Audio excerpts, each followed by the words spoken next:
Hello, c'est moi, Reguelo Mono.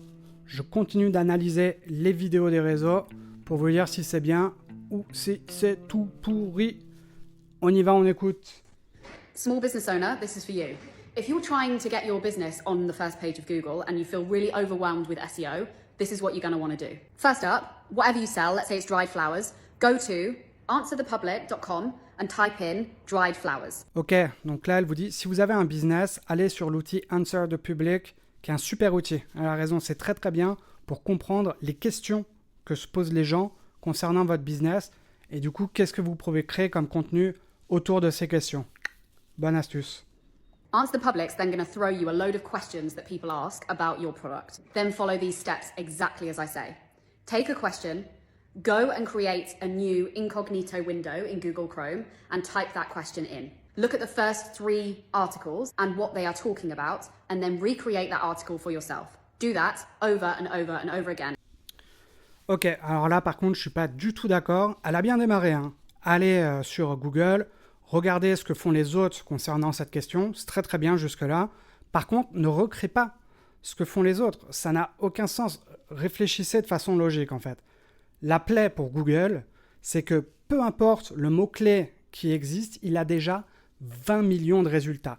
Il s'en fout d'avoir un résultat de plus. Si vous voulez gagner, il va falloir que vous fassiez quelque chose de meilleur que vos concurrents et quelque chose de différent de vos concurrents.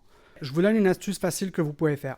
Vous allez sur Google, vous regardez ce que font vos concurrents concernant cette question et ensuite vous vous mettez à la place des lecteurs. C'est-à-dire que vous ne réfléchissez pas comme un expert du SEO, mettez-vous juste à la place de vos clients et demandez-vous, ok, moi si j'étais lecteur, est-ce que j'aime l'article que je vois chez mes concurrents ou est-ce qu'il y a des choses qu'ils ont peut-être mal faites ou qu'ils n'ont pas faites qui seraient mieux?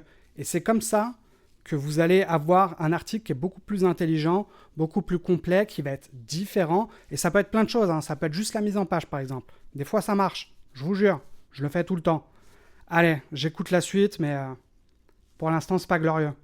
Until you've answered all the questions and you'll forget about all of the other things that SEOs tell you that you need. Content and intent of that content is the only thing you need to get ranking.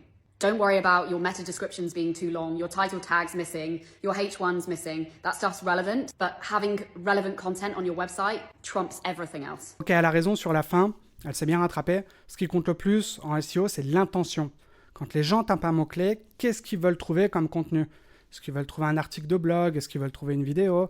Est-ce qu'ils veulent que ça soit présenté comme ça ou comme ça? C'est ça qui compte le plus. Les petits détails que vous avez, par exemple, dans les plugins comme Yoast, là, où c'est vert, c'est orange, machin, c'est bien d'essayer de les suivre, mais c'est pas ça qui va vous faire gagner en SEO. Comprenez qu'est-ce que tapent vos clients et qu'est-ce qu'ils veulent trouver. Si vous faites cet effort mental, vous allez voir que vous allez réussir en SEO. Allez, c'est tout pour moi aujourd'hui. N'oubliez pas de vous abonner. N'oubliez pas de commenter SEO. J'ai toujours rien à vous vendre, mais il paraît que ça marche comme ça sur les réseaux. On se retrouve demain pour une nouvelle analyse. Et n'oubliez pas, soyez intelligent et soyez créatif. C'est ça le SEO. À plus.